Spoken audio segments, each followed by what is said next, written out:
ఒక దట్టమైన పచ్చని అడవిలో జంతువుల స్నేహభావం, ధైర్యం మరియు మంచితనం యొక్క విజయాన్ని గురించిన కథ. ఈ అడవిని చాలా శక్తివంతమైన సింహం రాజుగా, బుద్ధిశాలి అయిన ఏనుగు మంత్రిగా పాలిస్తున్నారు. ఒక తెలివైన దయగల కుందేలు ఉండేది. దాన్ని అన్ని జంతువులు ప్రేమించేవి. తన సహాయక స్వభావం మరియు బుద్ధితో జంతువుల మధ్య ఒక గొప్ప నాయకుడుగా నిలిచింది.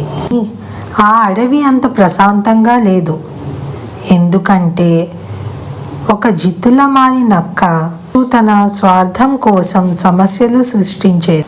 తెలివైన కుందేలు బుద్ధిని ఉపయోగించి ఈ నక్క యొక్క నిజ స్వరూపం సింహానికి తెలిసేలా ఎలా చేసిందో, ఒక చిన్న కోతి ప్రాణం ఎలా కాపాడిందో చూద్దాం. పూర్తి కథను చూడడానికి